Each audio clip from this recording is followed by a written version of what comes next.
नमस्कार, मार्केट पंचनामे में आप सभी का स्वागत है। मैं हूं सुमित और बुधवार का दिन भारतीय बाजारों में आज वैसे तो फर्स्ट हाफ में बढ़िया खरीदारी में था। सेकंड हाफ में थोड़ी सी खरीदारी कम जरूर हुई, लेकिन फिर भी इंडेक्स एक बढ़िया रिकॉर्ड के साथ 23,300 के ऊपर आज बंद होता हुआ दिखाई पड़ा। सेंसेक्स 1/4% ऊपर रहा। मिड कैप स्मॉल कैप यहाँ पर एक्शन लगातार बना हुआ है। रिकॉर्ड स्तरों पर जाके कहीं मिड कैप इंडेक्स बंद हुआ और रिकॉर्ड स्तरों पर ही स्मॉल कैप इंडेक्स भी है। रिकॉर्ड स्तर आज निफ्टी ने भी टच किए थे, लेकिन थोड़ी सी प्रॉफिट टेकिंग हाई लेवल से आई, बट स्टिल एक बहुत स्ट्रॉन्ग मार्केट के अंदर मूव देखने को मिल रहा है। और न्यूज़ फ्लोज हैं, इवेंट हैं, उनके इम्पैक्ट चल ही रहे हैं। जैसे कि टाटा मोटर्स की एनालिस्ट कॉल थी, उसके बाद रिपोर्ट्स आई, वहाँ खरीदारी। जीएमआर की एनालिस्ट कॉल थी, उसका थोड़ा बहुत प्रेशर, मतलब फ्लैट रहा स्टॉक कल की बढ़िया तेज़ी के बाद। ब्रोकरेज हाउसेस के अपग्रेड का इम्पैक्ट था नुवोको में और बाकी जगहों पे। सीमेंट कंपनियों में लास्ट आवर में एक अच्छी बाइंग आते हुए दिखाई पड़ी, एक अच्छे अपमूव वहाँ पर देखने को मिले। बाकी स्पेसिफिक स्टोरीज थी, कैश मार्केट शेयरों में ज़्यादा खरीदारी है, मीडिया पर रिपोर्ट आई, वहाँ चलते हुए दिखाई पड़े शेयर। पावर में खरीदारी है, पीएसयू में ज़ोरदार तेज़ी है, पीएसयू बैंक चले, प्राइवेट से एचडीएफसी बैंक जैसे बैंक चले। इस तरह के मार्केट में मूव आते हुए दिखाई पड़ रहे थे। अब दो तीन क्योंकि चीज़ें थी, फेड का आउटकम आना है आज शाम को, सीपीआई के नंबर्स आ जाने हैं शाम को, तो ये कुछ चीज़ें जिनको बाजार ज़रूर ऑब्जर्व करेगा। लेकिन अदरवाइज़ जो ट्रिगर है मार्केट के लिए उसमें कमी नहीं है, उसका अभाव नहीं है और बढ़िया तेज़ी बाजार में चली रही है मिड कैप स्मॉल कैप के अंदर। थोड़ी बहुत बाइंग कैपिटल गुड्स में, थोड़ी बहुत बाइंग रियल्टी में, मिले जुले टाइप मार्केट के अंदर मूव है। बट कैश मार्केट शेयरों में ज़बरदस्त एक्शन था आज, चाहे मिड कैप हो या स्मॉल कैप हो, दोनों में ही ज़बरदस्त एक्शन देखने को मिला। पीएसयू बढ़िया, एनर्जी स्पेस में अच्छी खरीदारी। स्पेसिफिक स्टोरीज तो चली रही हैं। बाकी एनबीएफसी आज थोड़े चले हुए थे, उनमें खरीदारी थी। मार्केट बेसिकली ट्रिगर के लिए अभी पहले तो बड़े बड़े ट्रिगर में यही देख रहा है कि पॉलिटिकल सेटअप कैसा बनता है, उसके बाद बजट का सेशन कब आएगा। अनुमान लगाया जा रहा है कि शायद 3rd वीक ऑफ जुलाई में, अनुमान है ऐसा कि बजट आता हुआ दिखाई पड़े, तो वो एक बड़ा ट्रिगर बन जाएगा मार्केट के लिए। प्लस इंटरनेशनल क्यूज़ कैसे हैं, कल जी समिट में जा रहे हैं पीएम, G7 समिट में 14 जून से। प्लस ये फेड का आउटकम क्या बोलता है, मार्केट उस पर कैसे रिएक्ट करता है, वो भी सब चीज़ें इनको बाजार देख ही रहा है। प्लस फिर एक्सपायरी भी है कल के दिन वीकली, तो ये बहुत सारी चीज़ें तो है ही मार्केट के लिए। लेट्स सी कैसे कामकाज होता हुआ दिखाई पड़ता है। But as of now market के लिए अभी तो इन ट्रिगर्स को बाजार देख रहा है और दायरे में है। एक रेंज जो गैप अप में रोज बना रहा है, लेकिन उसको तोड़ नहीं रहा एटलीस्ट, तो न नीचे ना ऊपर, क्लोज उसी के आसपास होता हुआ दिखाई पड़ता है। वी विल हैव टू सी कैसे बाजार अभी कामकाज कर रहा है। बट हाँ, एक मोमेंटम बाजार के अंदर ज़रूर बढ़िया बना हुआ है, स्ट्रांग बना हुआ है। चलिए सवाल जवाब का सिलसिला शुरू कर लेते हैं और बातचीत करते हैं कुछ सवालों को लेकर जो कि अलग अलग माध्यमों से आते हुए दिखाई पड़ रहे हैं।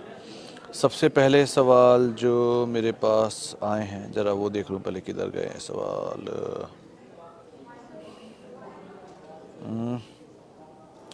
ओके, सबसे पहला सवाल है, सवाल किधर चले गए सारे के सारे। एनीवेज, ओके, पहला सवाल आया हुआ है, रिलायंस इंडस्ट्रीज़ में क्या करें। अब इसमें तो मैं क्या ही बोलूँ सर। रिलायंस इंडस्ट्रीज के केस में देखिए, एक दो चीज़ें तो आप सर्टेन ही रही है। पहली चीज़, it's a portfolio stock, it's not a day trading stock और समथिंग। अनटिल आप बहुत एक्सपर्टीज़ ना रखते हो मार्केट में, तब तक के लिए आपके लिए ये एक पोर्टफोलियो ग्रेडी स्टॉक है। रेंज वाइज नीचे 2300, 2700, फिर 2900 और ऊपर 3200, अभी इसी रेंज को प्ले कर रहा है। अकॉर्डिंगली आप इस रेंज के जिस भी हिस्से में है उस हिसाब से रखिए। But it's otherwise a portfolio grade stock, तो इसको आप एक दिन दो दिन की तेज़ी, एक दिन दो दिन की मंदी के हिसाब से एटलीस्ट जज ना करें, वो ज़्यादा बेटर है। इसके अलावा कुछ और सवालों में, हाँ, अगला सवाल मेरे पास आया है, सुमित सर, कंस्ट्रक्शन केना construction and Azad engineering Jyoti CNC में कहाँ एंट्री करें। देखो सर, आज़ाद इंजीनियरिंग के केस में तो ये ऑलरेडी बढ़िया चला है, दो ही कंपनी अभी भी बहुत अच्छी है। अगर आपको किसी फॉल में मिले तो आप ऐड कर सकते हो। ज्योति सीएनसी में क्योंकि अभी नई लिस्टिंग है, 2 क्वार्टर के शायद नंबर अब तक आए हैं इसके। गुजरात बेस्ड कंपनी है, मैनेजमेंट भी अच्छी है, अभी आए भी थे कुछ दिन पहले। कंपनी के लास्ट क्वार्टर के नंबर भी अच्छे थे, बट थोड़ा सा समय दीजिए, ज़्यादा बेहतर हो। उससे बेटर तो इंडीजीन फिर भी दिख रहा है मुझे एक बार को। दो वो भी नई कंपनी है स्टिल, लेकिन आज़ाद के केस में नीचे मिल जाए ज़्यादा बेटर है। केना construction for medium term it's good, but for a longer duration of time Azad is better among all three. InterGlobe आज और गिरा है, कल 5 लिया था, अभी और 5 लूँ या वेट करूँ, नीचे जाएगा। गुप्ता जी देखो, इतनी जल्दी जल्दी आप एवरेज मत करो। देखिए इंटरग्लोब एविएशन में 2-3 चीज़ें बहुत क्लियर बता देता हूँ। प्रमोटर स्टेक ऑफलोड कर रहे हैं दोनों, गंगवाल फैमिली भी, भाटिया फैमिली भी। पहले गंगवाल फैमिली कर रही थी, अब भाटिया फैमिली ने आज के कल की ब्लॉक में किया। दो ये कंपनी में कोई फ्लॉ नहीं है, मतलब 62% के आसपास का मार्केट शेयर है इनका एविएशन में, और इसने वो जो मिथ है कि एविएशन में पैसा नहीं बनता, इसने बना के दिखा भी दिया, सो वो भी दूर कर दी। बट क्योंकि ये बढ़िया चल रहा है तो थोड़ा सा कूल ऑफ होना बनता भी है। सो जहाँ जहाँ कूल ऑफ हो वहाँ वहाँ आप इसका इस्तेमाल करके एंटर कर सकते हैं, वो ज़्यादा बेटर है। आउट राइटली आप हर फॉल में ऐड किए जा रहे हैं, ऐसे मत करिए। या तो अगर आपको करना है तो 2 शेयर 3 शेयर ऐसे करके ऐड करते जाइए, 1-1 शेयर 2-2 शेयर करके। बट ठीक है, आप अपनी एवरेज से सब्सटेंशियली नीचे आए तो आप ऐड कर सकते हैं। क्वालिटी में ऐसा कोई इशू नहीं है, मैनेज्ड अच्छे से कंपनी मैनेज्ड है। होल्डिंग भी प्रमोटर की बहुत सब्सटेंशियली ज़्यादा है, ऐसा नहीं ख़राब हो गई, लेकिन ठीक है थोड़ा कूल ऑफ होता रहे तो आप ऐड करिए। इतनी जल्दी जल्दी फ्रीक्वेंसी मत रखिए क्योंकि आपके फंड खत्म होंगे। सो थोड़ा समय देंगे ज़्यादा बेहतर रहेगा आपको। बट रणनीति ठीक है वैसे ये ऐड करने की।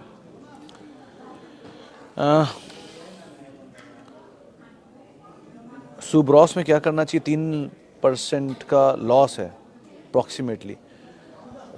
कृष्णा जी देखिए, सुब्रॉस मतलब बहुत कम लोग, आपको नहीं पता, पहले बताता हूँ। इसका फुल फॉर्म है सूरी ब्रदर्स। ये कंपनी शॉर्ट फॉर्म है, वो मैंने कहीं पढ़ा था पहले, इसलिए याद आ गया। एनीवेज, लेकिन ये कंपनी एसीज़ के अंदर कामकाज करती है। एसी के साथ साथ ये जो गाड़ियों के प्लस रेलवेज़ के दोनों के एसीज़ की मेजर सप्लायर के तौर पे ये कंपनी ट्रेड करती है, मतलब कामकाज करती है, और बड़े सप्लायर हैं इनके रेलवेज़ के भी। और मारुति इनका सबसे पहला और सबसे पुराना क्लाइंट है, और ये बहुत समय से उसके साथ बने भी हुए हैं। So they are one of the finest company in this space. Medium term के लिए आप इसे होल्ड कर सकते हो। लॉन्ग टर्म के लिए एक ही कैच है कि ये चलता है एक रेंज में, फिर वापस नीचे आता है। लेकिन ऑटो एंसिलरी में एक बड़ा ट्रांसफॉर्मेशनल चेंज की उम्मीद मुझे लग रही है, क्योंकि बहुत सालों से ऑटो एंसिलरी एक रेंज में ही कामकाज कर रहे हैं। सो अगर इस बार ये तेज़ी आई ऑटो एंसिलरी में, तो शायद ये तेज़ी बहुत बड़ी तेज़ी भी हो सकती है, क्योंकि बहुत समय से ये सेक्टर चलता नहीं है ज़्यादा। इनमें आते हैं मूव और रेंज के अंदर प्ले करके वापस नीचे लौट जाते हैं। सो अगर कहीं ये तेज़ी बहुत बड़ी बनी तो ऑटो एंसिलरी में अच्छे पैसे बन सकते हैं। सो अभी के लिए तो आप बने रहो and just wait and watch कैसे कामकाज करता है। चला है थोड़ा नीचे से, सो उसको भी आप बस कंसीडर करके चलना, अकॉर्डिंगली यहाँ पर रणनीति रखना अपनी। आगे बढ़ते हैं। Good, Gland Pharma is good long term hold.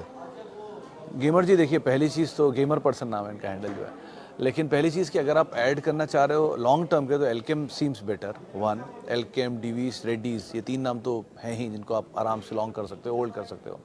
अब रही बात ग्लैंड के केस में, 1800 इसका एक नियर टर्म स्टॉप लॉस था, फिर वो 1300-1200 के आसपास आता है, फिर तो 850 रुपये आता है। ये 3 स्टॉप लॉस हैं, इनको आप कैरी करके लेकर होल्ड करना चाहो कर सकते हो। एक समय पर ये कंपनी बहुत अच्छे दाम थे, फिर वो 3-4 ख़राब नंबर और रिएक्शन के बाद स्टॉक में क्रैश आया, लोअर लेवल देखने को मिले। बट वहाँ से थोड़ा होल्ड करके वापस पिकअप कर रहा है चीज़ें। सो होल्ड तो आप करिए मीडियम टर्म के लिए, एंड ट्रेल करते रहिए स्टॉप लॉस, और नंबर्स पे नज़र रखिएगा। अगर नंबर्स बेटर होते जाते हैं क्वार्टर बाय क्वार्टर तो आप होल्ड करिए लॉन्ग टर्म। एल्स ये 3 नाम आउट राइटली अच्छे दिख रहे हैं जहाँ पर आप लॉन्ग टर्म सिचुएशन देख सकते हो। Please suggest 10 stock for next generation. Bhupesh ji देखो, नेक्स्ट जनरेशन के लिए ना हमेशा पहली प्रेफरेंस में अगर आप 10 स्टॉक ढूंढ रहे हो तो 5 वो होने चाहिए जो सस्टेनेबल रहे हैं पिछली जनरेशन से लेकर इस जनरेशन तक। क्योंकि जो कंपनियां पिछले 30 साल, 20 साल, 50 साल से इंडिया में कामकाज कर रही हैं, वो उनकी पॉसिबिलिटी ज़्यादा है कि वो अगली जनरेशन में भी रहेंगी। तो सस्टेनेंस इज़ इम्पॉर्टेंट। अब सस्टेनेंस में बात आती है तो बैंक तो भैया रहेगा ही हमेशा। सो ICICI bank, HDFC bank, ISBI, ये 3 नाम बैंक में से आप पिक कर सकते हो।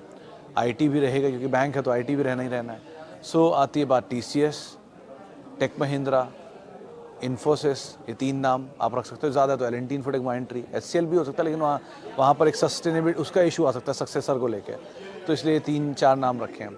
इन्फी के केस में भी हो सकता है, लेकिन चलो ठीक है, फिर भी बेटर नहीं है। FMCG तो रहेगा ही रहेगा, तो HUL, ITC, Tata consumer, even it's a budding emerging player, बढ़िया प्लेयर बनेगा ये। उसके अलावा लिकर भी रहना ही चाहिए। So United Spirits and Radico Khaitan 2 ही लार्जेस्ट प्लेयर हैं। यूनाइटेड ब्रिवरीज नहीं बोलूँगा क्योंकि वहाँ पर एक बार को हमेशा बियर की एक्सपायरी और बियर की बहुत सारी चीज़ें और भी होती हैं। सो फिर भी एक बार कोई स्पिरिट्स इज़ बेटर, ज़्यादा बड़ा डाइवर्सिफाई पोर्टफोलियो है।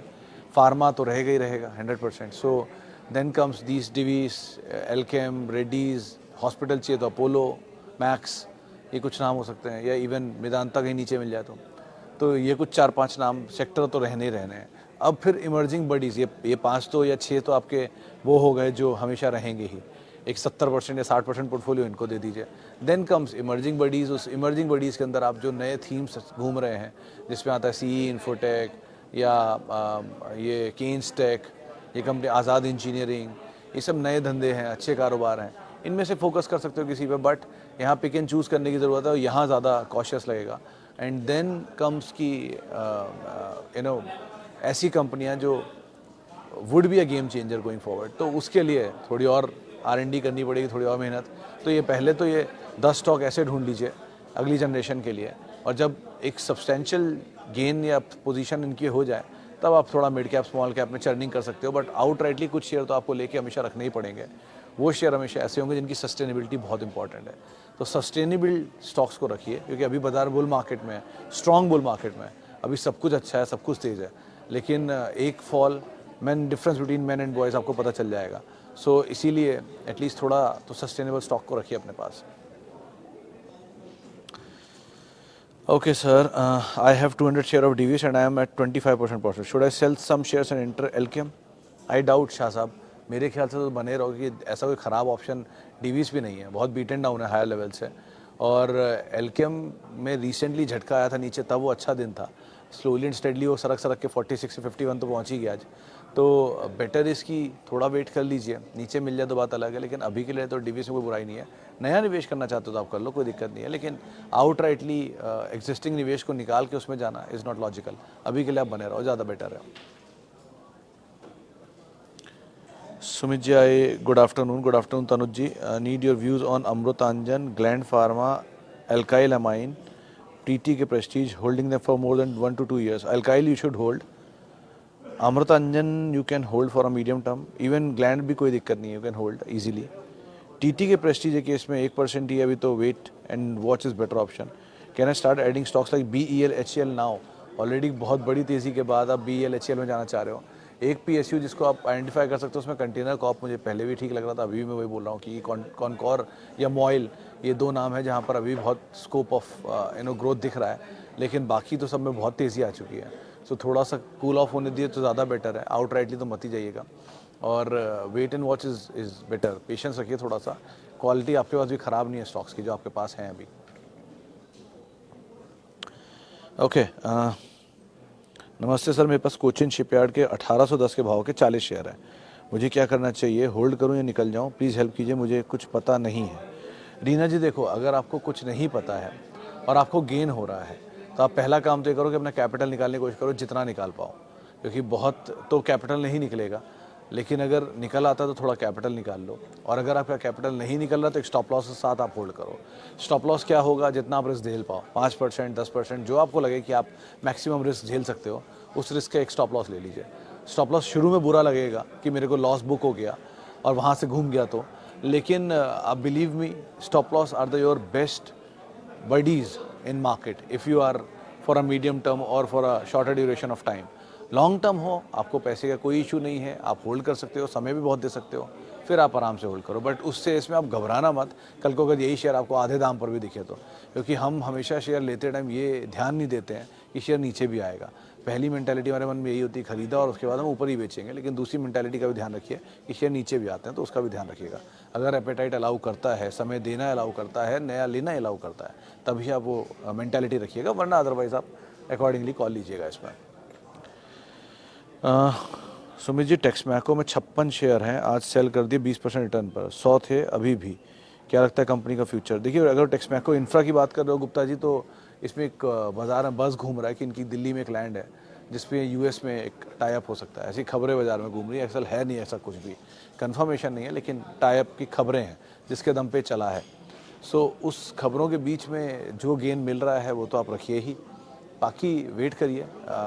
150 रुपये के आसपास, 153 के आसपास चल रहा था जो मैंने लास्ट देखा था तब, तो सुन रहा हूँ 200 रुपये तक भी हो सकता है। सो थोड़ा गेन ऊपर आए तो आपने 50 निकाल लिया, 100 पड़े हैं, और तेज़ी आए तो 50 और निकाल लीजिएगा and then hold the remaining. वो बाकी फ्री के हैं, वो थ्रू आउट लाइफ ही छोड़ दीजिएगा। लेकिन बाकी तो एटलीस्ट एक जगह कैपिटल निकाल लिया, उसके बाद वेट करिए, थोड़ा और गेन है तो एक बड़ा प्रॉफिट का चंक भी निकाल लीजिए, उसके बचे हुए सारे शेयर थ्रू आउट लाइफ के लिए छोड़ दी, ज़्यादा बेटर है। Okay, hi Sumit, Berger Paints long term में 1767 profits growing not perform share 3 year से। आज ही गुप्ता साहब ये मानस के साथ सामने सवाल रखा था हमने बर्जर पेंट्स का सुबह 10:30 के शो में, तो उन्होंने बात मेंशन की थी कि आप होल्ड कर सकते हो। एक मतलब बेचने की तो राय नहीं देंगी उन्होंने कहा था कि आप होल्ड करिए, एक स्टॉप लॉस रखिए और स्टॉप लॉस साथ कैरी करिए स्टॉक को, आप वहाँ पर राय देख भी सकते हो। It's a good stock otherwise. So better ये कि आप अभी तो बने रहो एंड देन वील सी कि कैसे सिचुएशन बनती है, बट अभी के लिए एटलीस्ट बने रहने की राय उन्होंने दी थी। Hello Sumit sir, I don't miss your show at all. Thank you sir. Please suggest your view on Bajaj Finance. I have 50 shares and 7350 and Reliance 2400 के दाम पे 200 शेयर। देखो सर, दोनों के दोनों तरुण जी, दोनों के दोनों शेयर जो हैं they are very good companies, चाहे बजाज फिनेंस हो चाहे रिलायंस इंडस्ट्रीज हो, दोनों में कोई प्रॉब्लम नहीं है। Only thing what you have to take care is कि एक Reliance is for a longer duration of time. 70,000 crore का प्रॉफिट है इस कंपनी का एक साल का, जो इंडिया में शायद एक ही कंपनी करती है अभी एज ऑफ नाउ। सो इस तरह की प्रॉफिट मेकिंग कंपनी के साथ आप मतलब एटलीस्ट बने रह सकते हो for a longer duration of time, पहला पार्ट। बजाज फिनेंस क्योंकि ऑलरेडी बहुत बड़ी तेज़ी दिखा के आया है, सो थोड़ा कंसोलिडेशन में रहेगा, बट अगर आपका नज़रिया लंबी अवधि का है तो फिर आपको शायद बहुत हार्म हो भी ना। सो दोनों की क्वालिटी अच्छी है, समय दे सकते हो, बने रहो, कोई दिक्कत नहीं है।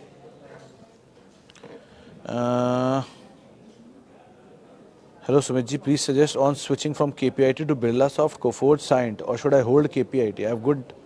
I've got good number of Infosys and HCL Tech. मेरे ख्याल से KPIT में बने रहो दुबे जी, ज़्यादा बेटर तो यही है सबसे। अभी भी लास्ट क्वार्टर के नंबर में सबसे अच्छी ग्रोथ KPIT की आई थी, जितने भी नाम लिया आप उन सब में। एक कंपनी जो वैल्यू वाइज थोड़ी बेटर लग रही है वो फिर भी मुझे L&T इन्फोटेक माइंट्री लग रहा है हैप्पीएस्ट माइंड है इवन दोनों। तो आप ये कर सकते हो कि थोड़ी सी अगर KPIT में ज़्यादा गेन है, अच्छा गेन है, तो आप ये कह सकते हो थोड़ा सा गेन निकाल के इनमें डालो, बट क्योंकि आप ऑलरेडी आईटी पे बहुत 3 नाम ले चुके हो जो आपके पास हैं, तो सब ओवर एक्सपोज मत होना, उसका ध्यान रखना। लेकिन फिर भी कोई नया निवेश चाह रहे हो तो LTIM और हैप्पीएस्ट माइंड ये दोनों के नंबर्स थोड़े से पिकअप कर रहे हैं और शेयर बहुत चला नहीं है, सो ये एक बार को फिर भी थोड़ी बेटर सिचुएशन में आ सकते हैं, तो अकॉर्डिंगली इन पर कॉल रखना। और Tata tech if in case नीचे मिल जाए या अर्निंग इम्प्रूव हो जाए तो, बाकी तो ठीक है सो फार। जिनके पास ओरेकल जैसी कंपनियां हैं वो बने रहे, उनमें कोई दिक्कत नहीं है। चले फिलहाल अब इतने सवालों शामिल करूंगा, माफ़ी उन सभी लोगों से इनसे बातचीत नहीं हो पाई। बहुत बहुत शुक्रिया उन सभी लोगों का जिन्होंने सवाल पूछा। अब आप लोगों से मुलाकात होगी 5:30 बजे। आप मेरे साथ जुड़ सकते हैं @Sumit Research मेरा ट्विटर हैंडल है, सोशल मीडिया हैंडल है। किसी भी निवेश से पहले अपने वित्तीय सलाहकार की राय आप लोग ज़रूर ले लें, और CNBC आवाज़ के यूट्यूब, फेसबुक, इंस्टा पेजेस पर आप हमारे साथ हमेशा जुड़ सकते हैं, अपना फीडबैक दे सकते हैं, हमसे बातचीत कर सकते हैं। फिलहाल के लिए इतना ही, नमस्कार।